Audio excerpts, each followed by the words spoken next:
Շարունակում ենք տարածաշրջանային համայնապատկեր ծրագրի ֆիլմերի մասին խոսել, նրանց հեղինակներին ներկայացնել, տվյալ դեպքում հեղինակներից մեկն է ժամանել Հայաստան, ֆիլմի մոնտաժողը, բայց ով սիրով համաձայնվել է եւ պատմել ֆիլմի մասին եւ իհարկե պատասխանել ձեր հարցերին Osman Bayraktaroğlu'n, ֆիլմը կոչվում է Միգամածը, որը ներկայացված է տարածաշրջանային համայնապատկեր ծրագրում, ներկայացնում է Թուրքիան եւ խնդրենք, որպեսզի մեր հյուրը ներկայացնի իր ֆիլմը եւ հետո արդեն սիրով կանցնենք հարց ու պատասխանին։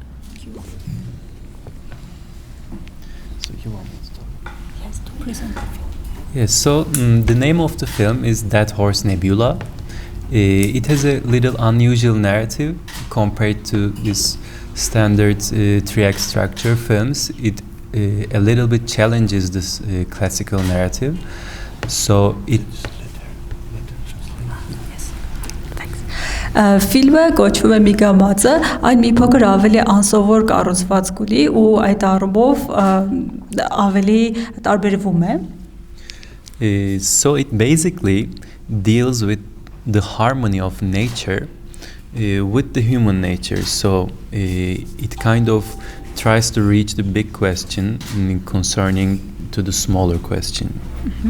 Այսինքն ֆիլմը վերաբերում է ներդաշնակությանը, բնության եւ մարդկային բնության միջև, մեծ ու փոքր հարցերի միջև այս փոխհարաբերությանը։ The film consists of two parts. In the first part, a little boy called Hai. He actually witnesses in a field trip. He witnesses a dead horse corpse. So he starts observing it before his father reaches there. So it kind of changes him. Ֆիլմը բաղկացած է երկու մասից։ Առաջին հատվածում այս փոքր տղան, որի անունը Հայ է, դաշտում գտնում է մի մեռած ձի եւ դիտում է այն։ And in the second part, we see that Hai has grown into a bigger male boy. So we see his obligations, his observations, the way he tries to connect to nature, the way he tries to connect to himself, the big search, I mean. Իսկ երկրորդ հատվածում արդեն նա մեծացել է եւ մենք տեսնում ենք թե նա ինչպես է դիտարկում բնությունը, ինչպես է փորձում բնության հետ հարաբերվել, այսինքն այդ մեծ հարցերն են։ That's basically the main thing in the film, that's it. Այսինքն հենց դա է ֆիլմի հիմնական թեման։ Ես ունեմ հարց կապված նախորդ փառատոնային փորձերի եւ ներկայացումների հետ, մասնավորապես Լոկառնոյի կինոփառատոնում, որտեղ հատուկ ընդգծվեց ֆիլմի կինոլեզուն որպես յուրօրինակ եւ Լոկառնոն որպես շատ հեղինակավոր փառատոն հենց կինոլեզվի հանդեպ ուշադրության համար ընդգծեց Միգամածը ֆիլմը։ Ձեր կարծիքով, քանի որ մոնտաժը անմիջականորեն կապ ունի այդ կինոլեզվի ձևավորման հետ, ինչու՞մ ներկայանում այդ տեսանկյունից յուրահատկությունը ֆիլմի։ I agree. I think the originality of the film, as I explained in my first sentences, it kind of rejects the way of standard narrative storytelling. It kind of like the film starts and all of the shots, all of the scenes has come together derived on the feelings, like what kind of feeling we have in the scene and what we want to turn it into. So there is no entrance, there is no plot, there is no relief which you always have in a classic script. I think that's the originality, and Locarno is widely known about selecting films which challenge classical narrative. I think that's the thing you mentioned. Այդ յուրահատկության առումով այո համաձայն եմ ֆիլմը յուրահատուկ կինոլեզու ունի ու ըստիս դա այն է որ այն տարբերվում է այսինքն պատումային այդ ստանդարտ գիծը չունի այլ ֆիլմերում մենք հաճախ ունենք մուտքը խնդիրը եւ հետո հանգուցալուծումը բայց այս ֆիլմում այդպես չէ ու կարծում եմ Լոկառոն հենց դրա համար է շեշտել սա Նաև առիթից օգտվելով մի փոքր կուզեինք, որպեսզի պատմեք թուրքական կինոյի մասին, թուրքական կինոյի այսօրվա մասին, ինչ կարող եք ասել, ինչ ժամանակներ է ապրում թուրքական կինեմատոգրաֆը այսօր, հենց ոչ թե պատմական իմաստով, այլ այսօրվա։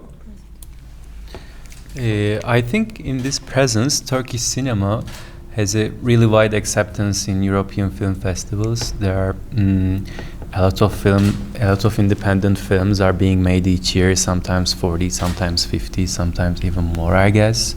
I'm not talking about the commercial films, of course, only the independents. So if I try to describe what has changed, let's say from 15, 20 years to now, I mean, I think there's a nice thing about Turkish cinema, which the directors are managing to connect these local stories to the universal stories. So as days pass by, when I see new films from Turkish cinema, I can feel that, okay, a person in the world in another place is going to feel exactly or nearly the same thing that I felt. I think that's the most thing coming out. Թուրքական կինոյի հետ կապված ժամանակակից առումով պետք է ասեմ, որ այն բավական լավ ներկայացված է եվրոպական կինոփառատոներում, տարեկան անկախ ֆիլմերը մոտավորապես 40-50 նույնիսկ ավել են նկարահանվում Թուրքիայում եւ պետք է ասեմ, որ այստեղ եւ տեղական եւ համաշխարհային թեմաներ են արծարծվում ու ես երբ որ թուրքական ֆիլմեր եմ դիտում, անկախ ֆիլմեր, հաճախ այնպիսի զգացողություն եմ ունենում, որ այնինչ ես զգացի ֆիլմը դիտելիս, կզգա նաեւ մեկ այլ մարդ աշխարհի մեկ այլ մասում։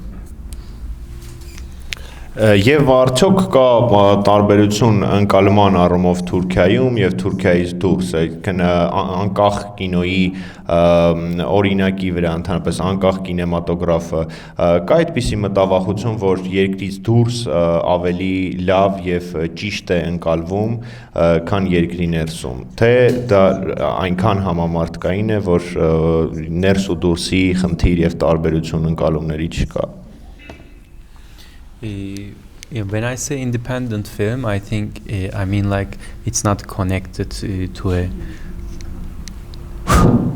When I say an independent film, I of course mean like it's not a studio film or it's not a very big producer film. It's like mainly the producers and directors try to get some funds from Turkish cultural minister and the funds in Europe. I don't mean an independent film in a universal way or a local way. That's what I said. Անկախ ֆիլմ ասելով ես նկատի ունեմ, որ ֆիլմը նկարահանվել է ոչ թե կինոստուդիայում, այլ ռեժիսորը ինչ-որ կերպ փորձել է գումարը հայթայթել հիմնականում մշակութային նախարարությանը դիմելով։ Անկախ ֆիլմ ասելով սա է նկատի ունեմ։ Եվ իմ վերջին հարցը հետո կանցնենք արդեն հարց ու պատասխանի վերաբերում է նրան, թե գումարագոյացումը անկախ կինոյի Թուրքիայում ինչպես է տեղի ունենում, այսինքն արդյոք կա պետական աղբյուրներից օգտվելու լայն շրջանակ, թե հիմնական շեշտը դրվում է տարբեր հիմնադրամների եւ մասնավոր ինվեստորների վրա։ Actually, it's mainly the state funds, but for a couple of years now, I mean, which has started, I think 4 or 5 years ago, the state decided to cut most of the funds to specific filmmakers. So, of course, there's a general rule: if you cannot find any money from your own country, then you cannot use the European funds you get from, let's say, from Germany, from Netherlands, from Italy, etc. So for a couple of years, the filmmakers are really struggling in Turkey to find the funds from their own state, because I know, even personally as an editor, I know a lot of stories like very good and accepted directors from Turkey looking for funds. They find it from different countries, but since they cannot find it from their own country, they are not able to use it. But we are hoping it's going to change soon. We shall see. Ֆիլմերի ֆինանսավորման հիմնական աղբյուրը մշակույթի նախարարությունն է, այսինքն պետական աղբյուրներից է, բայց վերջերս այնպես է ստացվել, որ այդ ֆինանսավորումը հիմնականում հատկացվում է առանձին ռեժիսորների։ Մեզ մոտ իրավիճակը այսպիսին է, եթե պետության ներսից ֆինանսավորում չի կարողանում գտնել ստեղծագործական թիմը, ու ես դրա մասին գիտեմ որպես մոնտաժող, արդեն այլ տեղերից հայտայտած, եվրոպական այլ երկրներից հայտայտած գումարը չի կարող օգտագործել։ Դրա համար ամեն կերպ փորձում են պետությունից էլ ներսից էլ գտնել գումար, հուսով եմ մի փոքր կփոխվի այս իրադրությունը։ Հարցեր։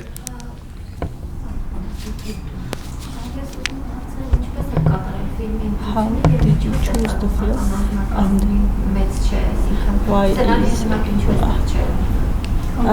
Why isn't the film crew big and why is the script writing not big? I'm not sure why is the scriptwriter not here, but as far as I know, only one person from the film crew can manage to come here. Why I chose this film? I personally like debut films, first feature films, because I generally see something really exciting in those which you do not find in others generally. And we met with the director. I was involved in a different project by then, so he already made a cut by then, but he wasn't happy with. I never watched it, but he showed me a 10-minute cut which he prepared for a festival. Work in progress submission. Then I watched the raw footage, and in this period of time which I was editing another film, we met with the director Tarek for a couple of times, and we started like pitching ideas to each other. Then I think we talked about films, we talked about philosophy, we talked about books. Then we realized that we are really similar in terms, so it was quite an easy decision for us, I think. Ես չգիտեմ թե սցենարիստը ինչու այստեղ չէ, որքանով գիտեմ ստեղծագործական խմբից միայն մի հոգի կարող է ներկայանալ։ Իսկ թե ինչու եմ հենց այս ֆիլմը ընտրել, այսպես ստացվեց, որ ես հավանում եմ դեբյուտային ֆիլմերը, որովհետև դրանց մեջ մի հետաքրքրական բան կա, որը այլ ֆիլմերում սովորաբար չի լինում։ Ռեժիսորը արդեն մի մոնտաժող ուներ եւ նա դժգոհ էր մոնտաժից, հետո դա դիմեց ինձ, ցույց տվեց 10 րոպեանոց մոնտաժ արվածը, որը նա չէր հավանում, եւ ես նայեցի արդեն հում նյութը ու սկսեցինք խոսել գրքերից, փիլիսոփայությունից, հասկացանք, որ բավական ընդհանրություններ ունենք ու շարունակեցինք համագործակցել։ Քանի որ այդպես ստացվեց, որ դուք եկաք այստեղ, հա, երևի թե հարցը որ կարելի է տալ ռեժիսորին տան, բայց դուք եք աշխատել այդ նյութի հետ, այդ ֆիլմի հետ, գուցե հենց ձեր կարծիքը արտահայտել։ Վերնագիրը բավականին շուշային է, Brothers Cloudy. Հետաքրքիր, ես դժբախտաբար չեմ տեսել ֆիլմը ու դրա համար չեմ կարող ստեղծել այդ պատկերը, ուզում եմ ձեզ հարցնել, ինչը մնաց ըստ ձեզ, երբ որ ռեժիսորը ստեղծում էր այդ ֆիլմը, ինչը թողեց Մարոկոյում, այդպես ասած։ What did he live in? Not explained, so to say. About the name of the title of the film, right? Նկատիվում եք կինոյի անվանումը։ Անվանումը, հա, ուղղակի ուզում եմ կապեմ անվան հետ, ուզում եմ հասկանալ ինչ մնաց կադրից դուրս ոնց որ այդպես ասած, որ չգիտեմ, որ չասվեց։ Հա, որ չասվեց։ What was left unsaid in the film? Answered or unanswered? Unanswered. Okay. Sure. You spoke about philosophy, etc. What was not said? Okay, like starting from the title of the film, Nebula is like an interstellar cloud of dust in the deep space and in the infinite space. This cloud is actually consists of some elements. These elements are like materials like gas or dust which exist in the space, and it can actually happen in two ways.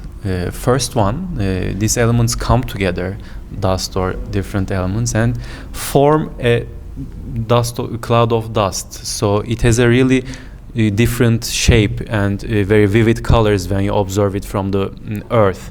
And the second version, the second way which can come to life is when a star explodes. There is this stardust, which ideally has been thought of. We are all created from stardust. I mean, we all have parts of it. Նախ սկսենք ֆիլմի վերնագրից, ինչ է նշանակում մի գամածությունը։ Դա տիեզերքում գոյություն ունեցող նյութի է վերաբերում, այդ նյութը կարող է լինել գազ կամ փոշի։ Երկու կերպով է արտահայտվում այս նյութի վիճակը։ Նախ կարող են այդ նյութերը խտանալ եւ կազմել ամպ։ Ամպի պես մի բան, գոյացություն, որը բավական վառ գույներ ունի, իսկ երկրորդը աստղի պայթյունն է, որից շատ փոշի արտանետվում ու ասում եմ, որ բոլորս էլ ասես դրանից ենք առաջացել։ And metaphorically speaking, that means that life can come out of from birth or from death, like elements coming together, giving birth to a new shape, new cloud of dust, or a star exploding in a way of dying and creating the same thing. So in the first part of the film, there is a dead horse, there is a corpse, the body of a dead horse. So in the end of that part, it gets burnt and it actually dissolves into air. So it actually suggests that when this corpse also mixes, incests into the soil, it comes back in a different way, just as a nebula cloud. So it actually connects the title of the film to it. Այսինքն փոխաբերական առումով այդ երկու երևույթները մենք կարող ենք այսպես նկարագրել, որ կյանքը կարող է առաջանալ թե միանալուց եւ թե քայքայվելուց։ Մեր ֆիլմի մեջ այդ ձիուդիակը, որ գտնվում է այդ հատվածի ավարտին, այն այրվում է ու ասես վերածվում է օդի, միանում է հողին։ Այսպես էլ փոխաբերաբար տեսնում եք, թե ինչպես է կյանքը առաջանում, կարող առաջանալ թե And the last question, what left answered or unanswered, is actually you are going to see if you watch the film, nothing gets answered or unanswered in the film. It's a very observational film, so it generally mainly asks you questions and answers nothing. Ֆիլմը դիտելիս կհամոզվեք, որ այստեղ որևէ հարցի պատասխան չի տրվում կամ մեկ ուրիշի պատասխան տրվում կամ բաց թողնվում, պարզապես դիտարկումներ են։ That's it. No, that's it. Բավականին խելացի մարդու տպավորություն եք ստեղծում ու ինձ թվում է, որ դուք այն մարդն եք, որ աշխատում է անընդհատ իր մասնագիտական կարողությունների վրա։ Ես ուզում եմ հասնել, դուք ընդհանրապես ծանոթ եք Փելեշյանի մոնտաժի տեխնիկայի։ Editing technique of Pelesyan. Մասնագետ Pelesyan, Armenian. Կամ եթե ոչ, ապա ում եք համարում ձեր editing technique վարպետներ, վարպետներ այդ ասում։ Can you just repeat again? I didn't understand the Armenian film part. Yes, there is an Armenian director, Pelesyan. Yeah, I know him. She would like to know if you what is your opinion about his technique, editing technique, and in general, whose editing technique do you like? I think it's a big question. Whose editing you like? I generally tend to like films which have been edited not like perfectly, but which tries to create an idea with editing, not like try to make everything clear, everything perfect, everything understandable. But I like films edited in a way. Sometimes there are problems, sometimes there are faults, but when they come together, it creates something unique. And of course, what I like about his cinema, his editing technique is kind of, there is this Aristotelian rationalism, which, you can connect it with Eastern philosophy, and there is something unique thing comes out of it. So that's what I like about it very much. And it's very difficult to, master it. It takes a lot of time, a lot of thinking, a lot of, reading, studying, waiting. So The last part was about Pelesha. yeah, sure. Ֆիլմի մոնտաժի հետ կապված, եթե հարցնում եք, թե ում ֆիլմի մոնտաժի տեխնիկան եմ շատ հավանում, բավական լայն հարց է։ Ընդհանուր առմամբ պետք է ասեմ, որ հավանում եմ ոչ թե շատ հարթ մոնտաժը, որում ամեն ինչ կարծես տեղին է արված, այլ այն մոնտաժը, որտեղ թեկուզ խնդիրներ կան, բայց մոնտաժի միջոցով փորձում ենք գաղափար արտահայտել։ Իսկ Փելեշյանի մոնտաժի տեխնիկայի հետ կապված ասեմ, որ այստեղ արիստոտելյան, արևելյան բնույթի բան կա, որին դժվար է հասնել։ Ես նա բուչուրի կարծ նախորդ հարցից, դուք ասացիք, որ ինչպես կյանքից մահից կյանքն է ծնվում եւ կյանքից life is born. ասեց արտավայտեցիք, որ նաև մահից կյանք է ծնվում, դուք նկատում եք reincarnation. Not really reincarnation. I always assume I'm answering the question like everybody has seen the movie, but of course not. So it's not reincarnation. It is, as I mentioned, there's a dead horse in the beginning of the film, but in this dead horse, because it has waited so long, it has swallowed. You know, when you just leave corpses to open air under the sun, if they wait for some time, they swallow. So there was just its meat was coming out of it. So there were some worms. So it kind of suggests, like in the death of this horse, there is new life from these worms, and this horse dies and it gets burnt. They put it on fire. So these particles go to the open air, you know, it just intersects into the soil. So there is kind of a presence inside of it, but it's not like a classical reincarnation, but some sort of like nothing can die or nothing can have a birth philosophy. I mean, more or less.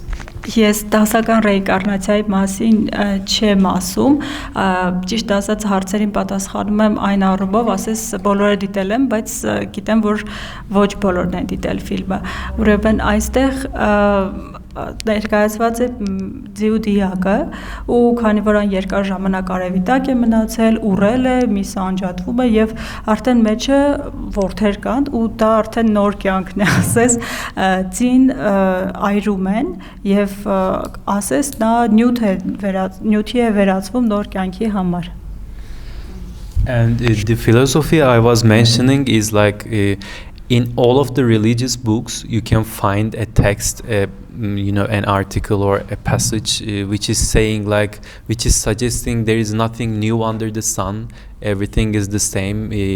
We as the people, as the human beings, we tend to think that everything is changing day by day, time by time, but it's actually not. Most of the thing is same. But on the other hand, there are articles too, like nothing is similar to each other, everything is unique. So the film tries to balance these things. It tries to kind of find the mystical parts of the monotony of life.